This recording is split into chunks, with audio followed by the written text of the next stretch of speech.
Today we've got to put the wire wheel on the rear rim and scuff that up, get some of the rust marks off. Also going to put a little steel wool on these new spokes to try to shine those up a little bit. They've just got a little bit of discoloration here and there. And then of course we're going to put the rear hub back together. That's what's happening on this episode of Featherstone Bicycles.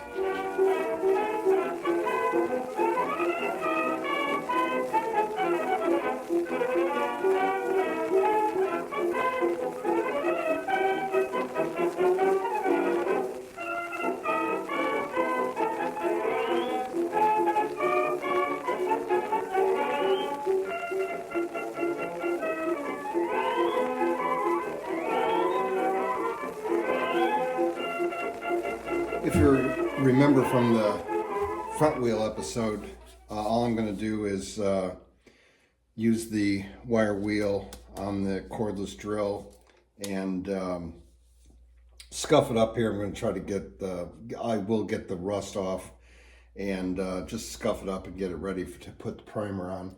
And I just dip that in a little bit of water just to keep the dust down.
For the spokes, I'm just gonna try doing this dry since there's really no dirt or grime on here, oil, grease, etc.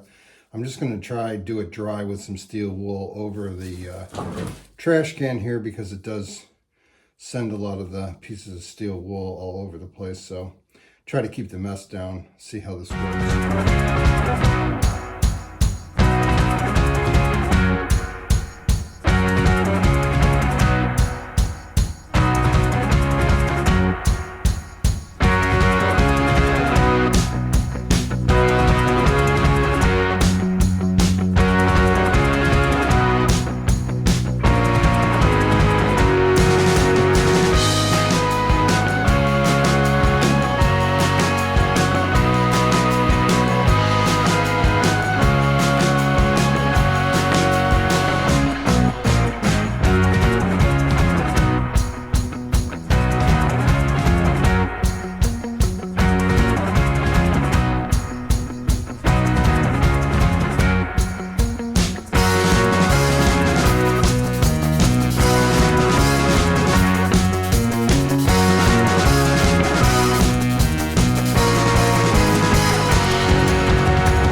that worked out pretty well. I originally thought, I don't know how well this is going to show up on the camera, but I originally thought that these were galvanized because of the discoloration on them. But when I hit that steel wool up there just very lightly, it turns out they're chrome. And it's going to go nicely with the chrome on the spoke nipples. So this is going to work out well. Hopefully, again, that 10 5/8 works for the front wheel for sure, and hopefully it works for the back wheel, but we'll see. So now we're going to put the rear hub back together, and again, I'm doing this by the book. Note that on these coaster brakes, the lubrication for all of the parts from here down, excluding this, are to be lubricated using, Schwinn says, a high temperature grease. And for this, I'm using Master Pro High Temp disc brake wheel bearing grease. So here's the reassembly process, and we're just going to follow that.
Reassembled rear hub, coaster brake. That part I slowed down was to show what the manual had said. You put all this on first, and then so it said to turn it over and to use the sides of the hex lock nut here on the brake arm side as your clamp point in the vise. So then you're putting it all together, and when you seat the hub over the bearing, the ball bearing cage, which is inside the dust cap here, it said, to rotate this back and forth until it's properly seated. And the way it's properly seated is that you can't see the ball bearings. I could. And so it said, if you can see them, take it out of the vise, turn it over, and using the brake arm, lift this up and down and rotate it while holding the hub and rotate it around until it seats, which is what I showed there that happened. And then you can bring it back and finish assembly. You're supposed to have a little bit of play, obviously, and you can't see it, but I can feel it. And then as it's sitting there, you would be rotating this way, the sprocket, and then if you came backwards, it locks and breaks.